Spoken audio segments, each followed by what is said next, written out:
On Archer Avenue outside Chicago, at least 3 dozen different drivers have told the very same story.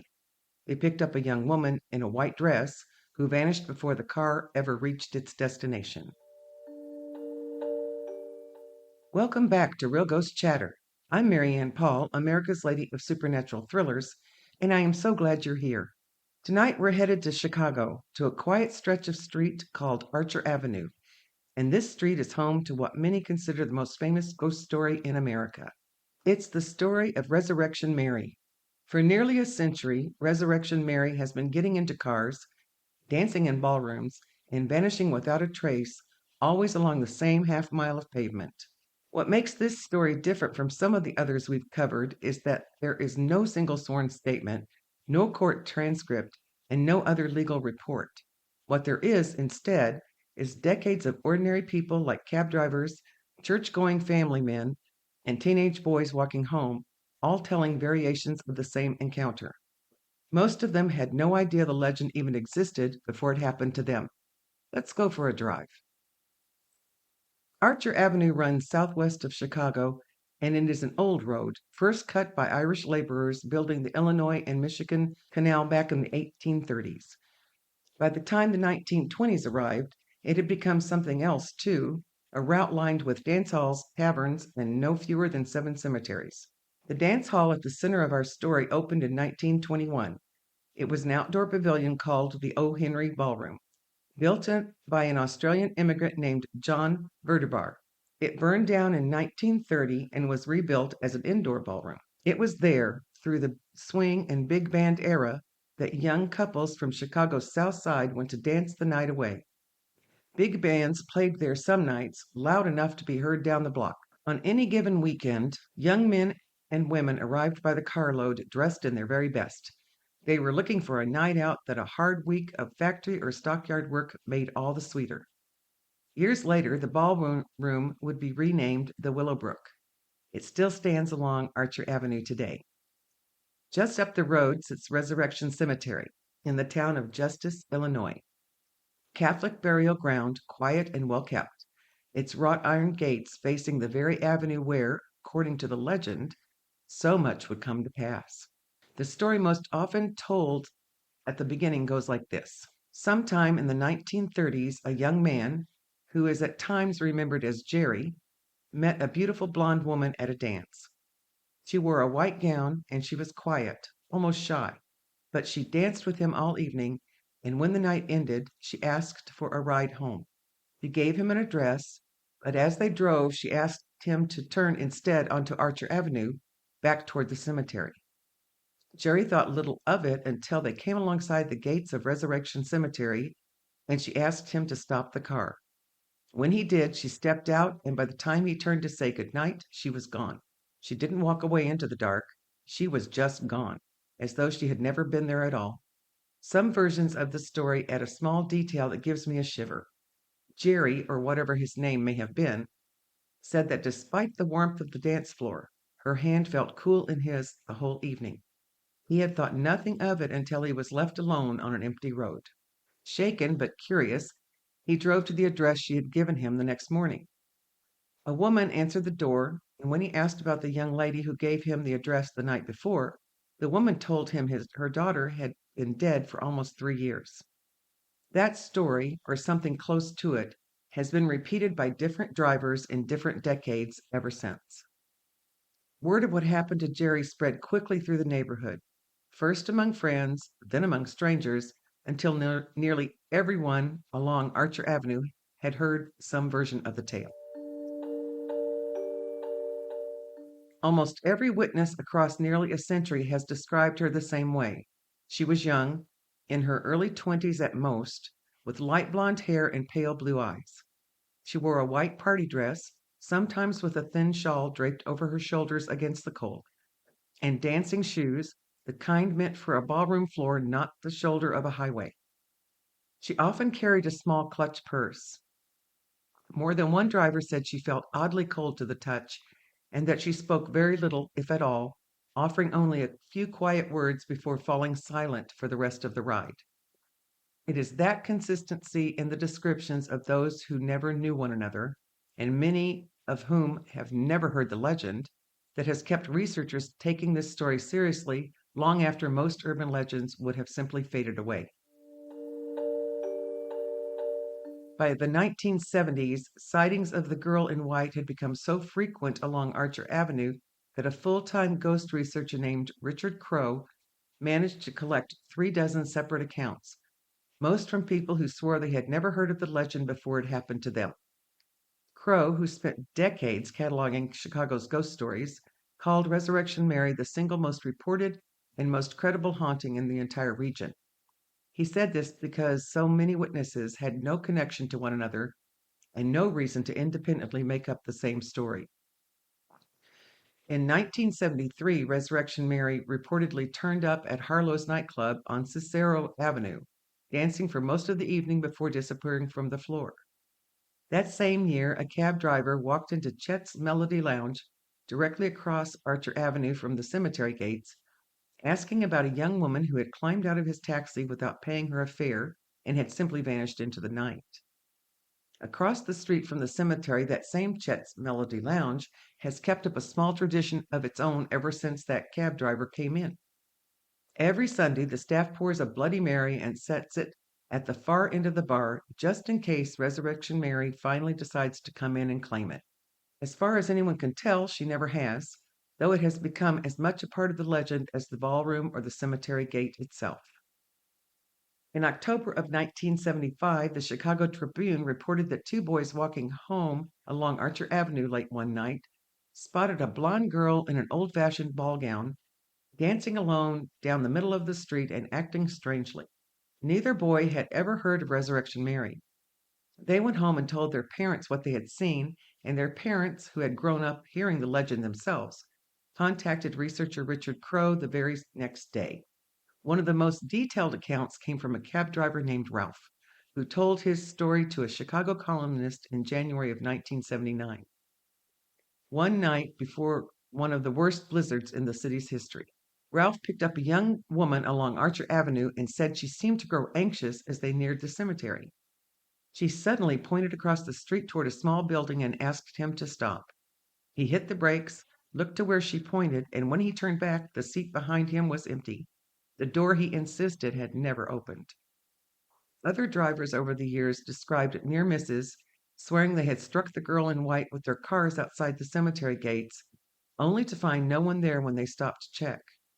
These reports were cataloged in 1976, 1978, 1980, and 1989. One of the most remarkable encounters on record came from a man remembered only as Palus, who told researchers he did not simply give the girl in white a ride. He said he met her at a dance, spent the whole evening in conversation with her, and danced with her more than once before the night was through. It was only afterward, when he offered to walk her home and she vanished along Archer Avenue exactly as so many others described, that he realized who or what he had spent the evening with. Most witnesses only ever shared a car ride and a handful of quiet words. Palus, by his own telling, spent an entire evening in her company first, which makes his story stand a little apart from all the rest. If you love a story where faith and the unexplained walk in hand, my Raven's Cove Iconoclast series might be exactly what you're looking for. 6 supernatural thrillers set everywhere from the wilds of Alaska to the bayous of East Texas, where ordinary people face extraordinary darkness and faith is never far from the fight. If you like ghost stories that keep you up at night, wait until you meet the villains waiting for you in Raven's Cove. You can find all 6 books, including the newest, The Tideweaver, at Amazon.com, MariannePaul.com, or wherever good books are sold. Now back to Archer Avenue. Perhaps the strangest single piece of evidence in the whole legend involves the cemetery gates themselves. In August of 1976, a man driving past Resurrection Cemetery late at night reported seeing a young woman gripping the bars of the main gate, as though she had been locked inside after the cemetery closed and was trying to get out. When cemetery staff investigated, they reportedly found 2 of the iron bars bent apart, with what looked like scorch marks and the impression of small hands fused into the metal, as though something had gripped them with tremendous heat. Ghost researcher Dale Kochmarek documented the bent bars and photographed them for years afterward. Nearly a decade later, on Halloween of 1984, a Chicago television crew brought a reporter out to the cemetery gate to see the damage for themselves. Kochmarek walked them through what remained of the repaired section, describing marks that had been there before repairs were made. Skin texture, fingerprints, and scorch patterns unlike anything a simple collision should have left behind. Cemetery officials, for their part, offered a simpler explanation. They said a truck had backed into the gate, bending the bars by accident, and that there was no evidence of anything supernatural involved. It is worth saying plainly that no one can prove which explanation is correct. What we do know is that the story has never gone away, and the bent section of fence became one of the most visited and most photographed spots in all of Chicago folklore. Resurrection Mary did not invent this kind of story. She simply gave it a Chicago address. The Vanishing Hitchhiker is one of the oldest and most widespread ghost stories in the world, appearing in nearly identical form across many cultures. In South Carolina, drivers tell of the Walhalla hitchhiker. In England, the Phantom Hitchhiker of Bedfordshire has been picked up and lost for generations. In the Philippines, she is known as the White Lady of Quezon City. Different roads, different decades, different languages, and yet the same shape, a lonely young traveler, a ride offered in kindness, and a disappearance that leaves the driver questioning what they just witnessed.